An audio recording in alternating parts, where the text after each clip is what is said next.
여러분 혹시 다들 휴가 다녀오셨나요? 네. 휴가를 가면 우리는 의례 여행을 가곤 합니다. 저는 지난주에 가평에 있는 그 필그림 하우스라는 곳을 2박해서 다녀왔고요. 또 그 전주에는 몽골의 이제 미션 트립 선교 여행을 다녀왔습니다. 요즘 우리에게 있어서 여행의 이미지는 반복되고 지루한 일상을 벗어나 신선함이 있는 또 즐거움과 재미가 있는 것으로 이렇게 여겨집니다. 하지만 본래 여행은 그렇지 않았습니다. 여행을 뜻하는 영어 단어인 트래블은 본래 또 다른 영어 단어인 트레베일이라는 고생 또 고난에서 파생되었다고 합니다. 오디세이라는 영화가 굉장히 이제 흥행하고 있는데 호메로스의 오디세이아는 모든 서양 이제 소설 중에서 방랑과 귀환이라는 특히 이제 여정이라는 주제의 원형이라고 여겨지는 소설입니다. 여기서 주인공인 오디세우스가 트로이 전쟁을 마치고 승리한 후에 10년 동안 이제 집으로 돌아가기까지 그 과정, 그 여정, 여행이 고통스러웠던 것을 생각해 볼 수 있습니다. 휴가철을 맞아 많은 분들이 이곳저곳 여행을 가시곤 하죠. 성경에서도 여행은 중요한 의미를 가지고 있습니다. 오늘 본문을 통해 제가 느꼈던 몽골 선교 여행에 대해서도 조금 나누고 성경에서의 여행은 어떤 의미를 가지고 있는지 생각해 보도록 하겠습니다. 그리고 인생 전체가 나그네 길, 순례의 여정이라는 사실 가운데 그러면 우리는 이제 어떤 마음으로 우리의 삶을 인생을 살아야 하는지도 짚고 마치도록 하겠습니다. 저희 팀이 이제 몽골에서 그 아침 묵상을 총 4번 했는데요. 그때 이제 빌립보서 말씀을 가지고 묵상했습니다. 빌립보서가 4장이었거든요. 그래서 이제 하루에 했던 거죠. 그리고 선교 여행을 떠나기 직전 주에는 고등부 설교 본문 말씀이 이제 빌립보서였습니다. 그런데 이제 몽골에서 이틀째 날에 현지 선교사님께서 선교 강의를 해주셨는데 그 성경 본문이 이제 빌립보서 바로 오늘 말씀이었습니다. 그래서 이제 남다른 의미를 가지고 이 말씀을 다시 묵상하고 또 제 나름대로 연구하여서 설교하게 되었습니다. 기독교 고전 소설인 철로 역정에 대해서 여러분 기억하십니까? 네. 한때 이제 수련회 프로그램으로도 많이 사용되었었습니다. 철로 역정의 영어 이름이 더 필그림스 프로그레스입니다. 네. 즉 이제 순례자의 여정이라는 뜻인데요. 주인공인 크리스찬이 멸망의 도시를 떠나 천국을 향해 가는 여행을 그린 소설로 지금까지 회자되는 명작 반열에 있는 고전입니다. 그리스도인이 하나님의 부르심을 받아 천국에 들어가기까지의 그 과정이 험난한 여행이라는 것이 소설의 주된 내용입니다. 저는 이번 휴가 때 가평에 있는 필그림 하우스에 다녀왔다고 말씀드렸는데요. 거기에 이제 1시간 정도의 코스로 이것을 실제로 체험해 볼 수 있도록 이게 해놨습니다. 네. 사진 한번 보여주시겠어요? 네, 저기 보시면 그 맨 처음 사진이 왼쪽 사진인데 이제 크리스찬이 전도자에게 전도를 받고 이제 가족에 특히 이제 아내의 만류를 이제 뿌리치고 이렇게 그 여행을 떠나는 여정을 떠나는 그런 이야기입니다. 네, 또 넘겨주시고요. 네, 그 길은 결코 쉽지 않았습니다. 온갖 방해와 어려움, 위험 그리고 유혹과 고난이 따르는 길입니다. 저도 이제 오랜만에 10대 때 읽었던 철로 역정을 되새기면서 감동도 받고 찔림도 받으며 이 길을 걸었습니다. 그리스도인의 삶이 순례의 여정이라는 이 개념은 단순히 이제 고전 소설의 내용만은 아닙니다. 창세기부터 마지막 요한계시록까지 새하늘과 새 땅이 도래하는 그 순간까지 성경 곳곳에는 여행이 나타나 있습니다. 창세기에서 선악과를 먹은 인간은 에덴 동산을 떠나 유리하게 되었죠. 여정이 시작된 것입니다. 여행 또는 여정을 어떤 신학적인 틀로 이렇게 묶을 때 창세기 12장 1절에서 아브라함의 부르심은 원형적인 사건이라고 볼 수 있습니다. 여호와께서 아브라함에게 이르시되 너는 너의 고향과 친척과 아버지의 집을 떠나 내가 내게 보여줄 땅으로 가라. 고대 사회에서 자신이 나고 자란 지역을 떠난다는 것은 결코 낭만적인 일도 그리고 재미있고 즐거운 일도 아니었습니다. 자신의 목숨과 재산 모두를 잃어버릴 아주 위험천만한 일이었죠. 그러나 아브라함은 믿음으로 그 모든 것을 버릴 각오와 함께 나아갔습니다. 그렇지만 그렇게 도착한 가나안 땅에서 그는 이방인처럼 떠돌아 살아야 했고 평생을 외국인으로 살아야 했습니다. 히브리서 11장에서 믿음의 사람들에 대해서 이렇게 증거합니다. 제가 8절과 13절의 말씀을 읽어드리도록 하겠습니다. 믿음으로 아브라함은 부르심을 받았을 때에 순종하여 장래의 유업으로 받을 땅에 나아갈새 갈 바를 알지 못하고 나아갔으며 13절 이 사람들은 다 믿음을 따라 죽었으며 약속을 받지 못하였으되 그것들을 멀리 서서 보고 환영하며 또 이 땅에서는 외국인과 나그네임을 증언하였으니 아멘. 믿음의 사람들은 모두 이 땅에서 외국인으로 그리고 나그네로 살았다는 것이죠. 제가 이번 그 선교 여행 또 비전 트립을 준비하면서 가장 헷갈리고 또 어려웠던 부분이 바로 이제 이 지점이었습니다. 이 여행이 우리 학생들에게 어떤 의미가 있을까? 그냥 가족 여행 가는 것과는 뭐가 다른가? 뭐 좀 다른 게 있어야 되지 않나? 그것들이 이제 우리 안에서 발견되어야 할 텐데 이런 고민입니다. 저의 그 첫 해외 여행은 선교였습니다. 단기 선교가 저의 첫 해외 여행이었거든요.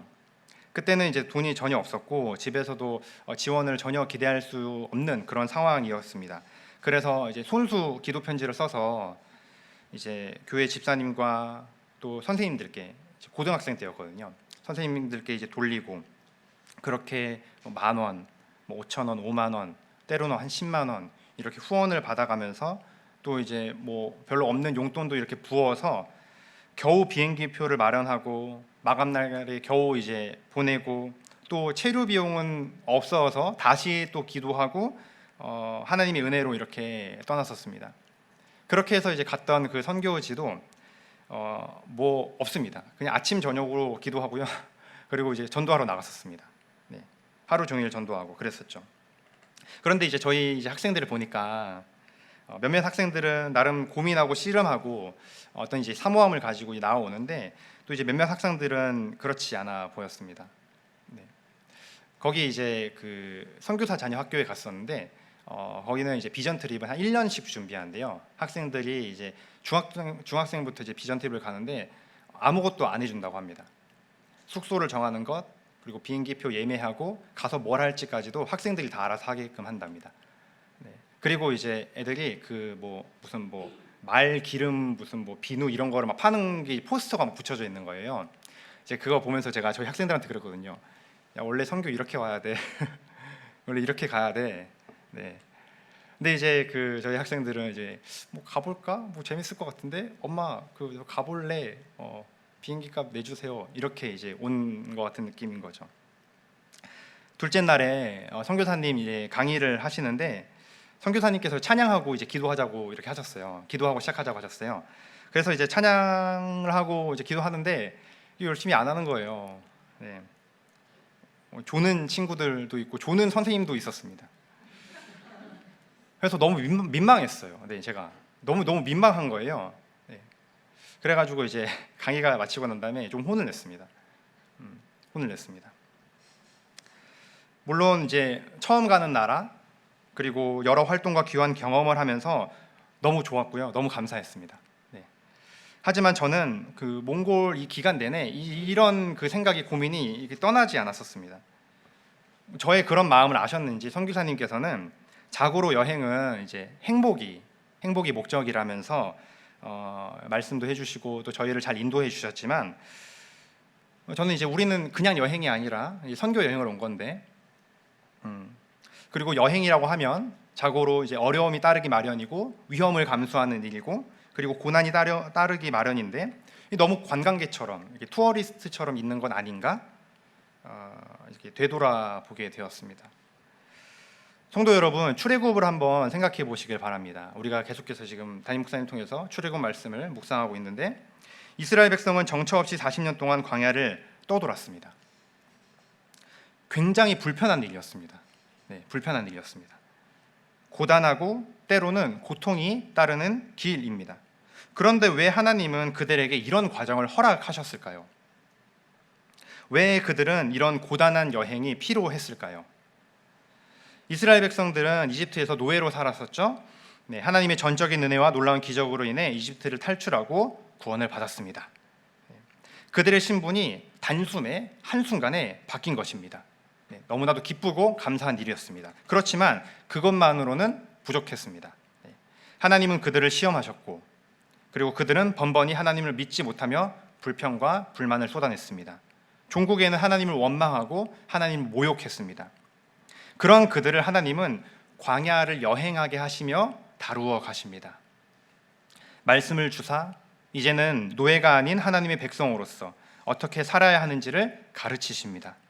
그리고 이스라엘 백성들은 그것을 체화하죠. 노예라는 자기 정체성을 깨고 부수고 개워내는 것입니다. 동시에 하나님의 나라의 백성으로서의 그 정체성과 가치관을 채워 넣습니다. 비워내야 채워 넣을 수 있는 것이죠. 하나님께서 이스라엘 백성을 구원하셨다고 말할 때는 단회적으로 한 번에 단번에 구원하셨을 뿐만 아니라 그들을 본래의 그 하나님의 형상과 그 모양대로 그 목적대로 회복시켜 가시는 과정 모두를 포괄합니다. 하나님의 나라의 일원으로서 합당한 모습까지 다다르게 되는 것이죠. 네. 그리고 이것은 우리 그리스도인의 삶과도 닮아 있습니다. 어느 순간 여러분 그런 때가 있으셨을 거예요. 하나님께서 만나주시고 또 은혜를 주셔서 깨닫게 하셨던 그런 때인 거죠. 그 시기에는 정말 천국을 걷는 것과 같습니다. 네, 너무나도 기쁘고 감사합니다. 네, 은혜 충만하죠. 하지만 그 시기가 지나면 일상 가운데서 죄와 씨름하고 또 싸우다가 넘어지고 온갖 유혹과 방해가 있고 어려움들이 있습니다. 그래서 넘어지고 또 넘어지고 다시 일어나고 또 일어나는 이런 반복되고 지루한 일이 계속됩니다. 아마 이 싸움은 이제 우리의 육신의 장막을 벗을 때까지 계속될 것 같아요. 계속해서 비워내야 하는 것이죠. 신약의 절반을 쓴 바울도 내내 여행 다니지 않았습니까? 사도행전은 여행기인 거죠. 성경의 인물들이 모두 이렇게 나그네 삶을 살았고 우리도 구원의 여정을 걷는다고 하는데 정말 놀라운 사실은 하나님께서도 여행하셨다는 사실입니다. 성경의 이야기는 인간이 하나님을 찾아가는 이야기가 아니라 하나님께서 인간을 찾아오시는 이야기이죠. 아담이 선악과를 먹었을 때 그는 숨었지만 하나님은 그를 찾으셨습니다. 아담아 아담아 어디 있느냐. 네. 하나님 몰라서 물으신 게 아니에요. 하나님 바보라서 물으신 게 아닙니다. 이스라엘이 하나님을 찾으러 간 것이 아니라 하나님께서 이스라엘을 찾으셨고 찾아가셔서 이집트로부터 그들을 구원해내신 것입니다. 이것의 절정이 바로 성육신, 예수님께서 이 땅에 오신 사건입니다. 요한복음 1장 14절에 말씀이 육신되어 우리 가운데 거하심에 우리가 그의 영광을 보니 아버지의 독생자의 영광이요 은혜와 진리가 충만하더라. 아멘. 아멘. 오늘 본문 말씀은 그리스도의 찬가라고 불립니다. 그리고 요한복음 1장 1절부터 18절까지와 더불어 신약 성경에서 이제 그리스도를 가장 높이 찬양하는 진술, 최고의 진술 중에 하나라고 불립니다. 같이 쌍으로 이렇게 묶여요. 요한복음 1장 1절부터 18절까지 말씀과 오늘 이제 본문 말씀이 말이죠. 요한복음 1장과 이 빌립보서 2장 말씀이 증언하는 바는 예수 그리스도의 신성, 그리고 선제, 즉 하나님과 예수님께서 더불어 존재하셨다고 하는 것입니다. 6절에 그는 근본 하나님의 본체시나, 예수님을 하나님과 동일시하고 있습니다. 그러나 그는 그 동등됨을 취하지 않으셨다고 하죠. 그러면 뭘 하셨는가? 오늘 본 말씀 7절입니다. 오히려 자기를 비워 종의 형체를 가지사 사람들과 같이 되셨고. 그래서 이제 오늘 본문 말씀을 다른 말로는 케노시스의 찬가라고 부릅니다. 이제 케노시스가 비우다라는 말의 이제 헬라어이거든요. 비움, 비움의 찬송이라는 겁니다. 예수님께서 비우셨다는 것입니다. 그는 근본 하나님이시지만 하나님과 그 동등된 분이시지만 사람을 구원하시고자 했던 그 아버지 하나님께 순종하여서 이 땅 가운데 내려오셨습니다. 그 동등됨 신성을 버리고 말이죠. 여기서 이제 이런 생각을 해볼 수 있습니다. 이스라엘 백성이 광야에서 그 안 좋은 것들이죠. 그 노예의 정체성과 그렇게 살았던 가치관들, 죄악된 습관들을 비우고 버리고 하나님의 말씀을, 그리고 새로운 정체성과 이 가치관을 채워 넣었는데, 그러면 예수님께서는 자기를 비우시고 도대체 뭘 채우고자 하셨는가? 네. 예수님께서는 그냥 그 자체로 너무나도 충만하시고 아름다우시고 완벽한 존재 아니셨나? 네. 예수님께서 뭐가 부족하셔서, 채워 넣을 것이 무엇이 있으셔서 그렇게 비워내셔야 하는가 하는 것입니다. 예수님께서 이 땅에 오신 이유는 우리를 구원하시고자 했기 때문이죠. 그 방법은 죽음, 십자가 밖에는 없었습니다. 죄의 대가가 죽음이었기 때문에 죽음으로만 죄를 해결할 수가 있었습니다. 그런데 아무나 죽을 수 없었습니다. 동물이 대신할 수도 없었습니다. 사람이 죄를 지었으면 사람이 죽어야만 합니다. 이것이 공정한 것이죠. 이것이 정의입니다. 문제는 모든 사람이 죄인이라는 데 있었습니다. 죄를 대신할 수 있는 사람이 없던 것이죠. 예레미야 17장 9절에는 이렇게 되어 있습니다. 만물보다 거짓되고 심히 부패한 것은 마음이라. 로마서 3장 10절부터 12절에는 의인이 없다, 하나도 없고 깨닫는 자도 없고 하나님을 찾는 자도 없고 다 치우쳐서 무익하고 선을 행하는 자도 하나도 없다고 증언하고 있습니다. 그래서 예수님께서 종의 형체, 사람의 모습으로 오셨어야만 했습니다. 예수님이 하나님으로서가 아니라 사람으로서 죽지 않으셨으면 우리의 죄를 해결하실 수 없었기 때문입니다. 근데 여기까지는 이제 다들 이제 어느 정도 알고 계실 거예요, 그렇죠? 네. 여기서 이제 한 발자국만 더 나아가 보겠습니다. 우리는 예수님이 죄가 없으시다, 선한 분이시다 정도는 이제 생각을 하고 있습니다. 맞습니다. 하지만 부족합니다. 여러분, 하나님의 율법이 이제 얼마나 엄격한지 알고 계십니까? 십계명을 보면 우리가 이제 이런 생각을 하기 쉽죠. 뭐 다 지키고 있는 건데, 살인하는 사람 아무도 안 계시잖아요. 지금 무슨 뭐 마음속으로는 뭐 죽이고 싶다 이런 생각을 해도 살인을 진짜 하신 분은 아무도 안 계시잖아요. 도둑질은 뭐 과거에 좀 했을 수도 있겠지만, 이제 지금은 안 하실 거라고 믿고, 그 십계명 사실 여러분 그냥 십계명 그 명제만 딱 보면 우리가 이미 다 하고 있는 겁니다. 뭐 주일에도 이렇게 예배를 잘 드리고 있고, 하나님만 이렇게 섬기고 있고 다 하고 있는 것들이죠. 쉬운데 별로 어렵지 않은데. 선한 사마리아인의 비유를 한번 기억해 보겠습니다. 강도 만난 자를 도울 수 있었던 그 제사장과 레위인은 그냥 지나갔죠. 그런데 본래 십계명의 의미를 이거를 적용하잖아요.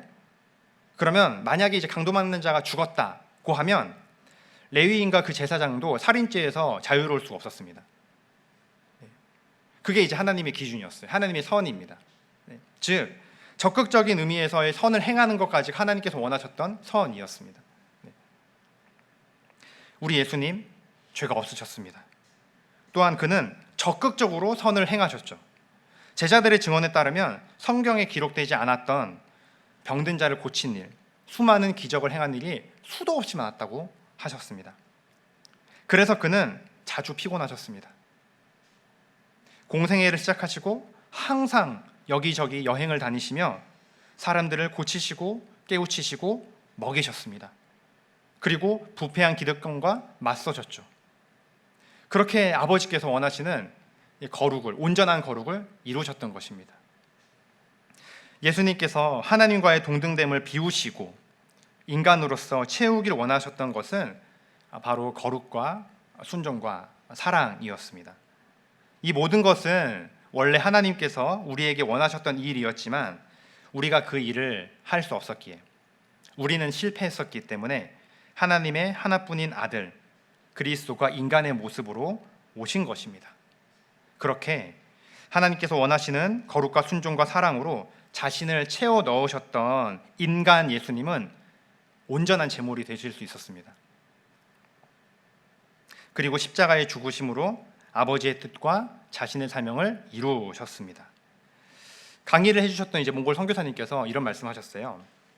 자신은 사실 그 예수님이 왜 아기 때 죽지 않으셨는지가 이해가 되지 않는다는 거였어요. 아기 때 순수하잖아요. 그리고 이제 죄가 없는 모습으로 오셨어요. 그러면 이제 그때 이제 죽으셨어도 이제 우리의 모든 것들을 감당하실 수 있는 거 아닌가? 왜 청년이 돼서 이제 그렇게 뭐 장년까지 되셔서 이렇게 막 그런 일들이 과정들이 필요했을까? 예수님에게 그 30 몇 년의 그런 과정들이 필요했을까? 네. 이런 질문이 있었다고 합니다. 아기는 연약하죠. 네. 주체성이 없습니다. 뭔가를 이렇게 할 수가 없어요. 의존적인 존재인 거죠. 물론 이제 비어 있는 상태였지만, 죄가 없는 상태였지만, 순수하고 깨끗한 상태였지만, 예수님은 33년을 사시며 자기 사람들을 사랑하시되 끝까지 사랑하셨고, 아버지 하나님께 평생을 순종하시되 죽기까지 복종하셨습니다. 그리고 그의 전 생애를 통해 거룩을 이루셨죠. 이것이 성육신, 비우시고 다시 채우셨던 예수 그리스도의 삶입니다. 그리고 십자가는 그 비움과 채움의 절정의 사건인 것이죠. 설교를 정리하겠습니다. 미국 문학의 아버지라고 불리는 마크 트웨인은 여행기라는 책에서 이렇게 말합니다. 여행은 편견, 완고함, 편협함에 치명타를 날린다. 그래서 많은 사람들은 단지 이런 이유 때문이라도 여행이 몹시 필요하다. 여행은 단지 즐기고 행복하기 위해서 이렇게 가는 것이 아닙니다. 여행을 통해 사람은 자신의 고집과 아집이 깨지는 경험을 할 수 있습니다. 불편합니다. 어렵습니다. 이것을 기독교식으로 바꿔서 말하면 이렇게도 말할 수 있는 것 같습니다. 그리스도인에게 여행은 자기 중심성이라는 죄악된 본성을 마주하고 그것을 비우는 과정이다. 비우는 과정이다. 이 과정은 여러분 결코 유쾌하지 않습니다. 낭만적이지도 않습니다. 내 죄를 마주한다는 것은 굉장히 수치스럽고 불편한 일입니다. 그리고 이것을 깨고 부수며 비워내는 것 또한 굉장히 힘들고 고통스러운 과정입니다. 하지만 해야 하며 필요한 과정이기도 합니다. 저는 어렸을 때 양치를 제대로 하지 않아서 충치가 많이 생겼습니다. 그래서 이제 금리가 많이 있는데요. 금값이 많이 오른다고 할 때마다 마음이 흔들립니다. 이제 한 어금니는 신경치료까지 이렇게 했어요. 치과에 가보신 분들은 아시겠지만 충치가 생기면 충치를 싹 다 긁어서 없애버립니다. 위에 충치가 조금만 생겼더라도 그 안까지 다 파고들죠. 그래서 싹 다 개워내야 됩니다. 다 파고 비워내야 합니다. 왜냐하면 속까지 다 썩었기 때문에 그래요. 그렇게 충치를 긁어내고 없애버리면 이빨이 텅 비어버립니다. 특히 신경치료까지 했다고 하면 이빨이 이렇게 막 기둥만 남거든요. 기둥만 남고 그 안에 신경을 그 화학 약물로 다 태워버려서 그 뿌리까지 다 비어있는 상태가 됩니다. 완전히 이제 비어있는 거죠. 그러면 비워내면 끝인가? 이렇게 놔두면 안 되죠. 치료가 끝이 아닌 겁니다. 레진이란 물질로 메우고 그리고 금으로 메꾸기도 합니다. 비어있는 곳에 더 이상 충치로 썩지 않을 금으로 채워 넣는 것입니다. 여기까지 해야 치료가 끝나는 것이고 그리고 완성입니다. 여러분, 우리의 인생이 이제 구원이 확인되었을 때 그냥 하나님께서 이제 훌러덩 천국으로 데려가면 좋겠다라고 생각하셨죠. 하지만 하나님께서 그렇게 하지 않으신 이유가 있습니다. 이미 그는 구원해 주셨지만 그리고 우리가 구원받게 될 것이지만 저와 여러분들에게 남아있는 과정들이 있습니다. 개워내야 될 것, 부수고 깨고 비워내야 할 것이 있습니다. 그것들은 무엇입니까? 그리스도인이 되었지만 하나님을 알고 있지만 은혜를 내가 체험은 했지만 그럼에도 불구하고 깨고 부수고 비워내야 할 것은 무엇인가요? 자기 자신과 하나님만 알고 있을 것입니다. 혹은 나도 눈치채지 못하는 것들이 많이 있을지도 모르겠습니다. 비워내야겠습니다. 그리고 없이 해야겠습니다. 또한 우리도 예수님처럼 그 금과 같이 거룩과 순종과 사랑으로 채워 넣어야겠습니다. 그래서 정말 하나님께서 원하시고 바라시는 기뻐하시는 아름다운 열매를 맺는 인생이 되는 저와 여러분들이 되기를 간절히 축원하고 소망합니다.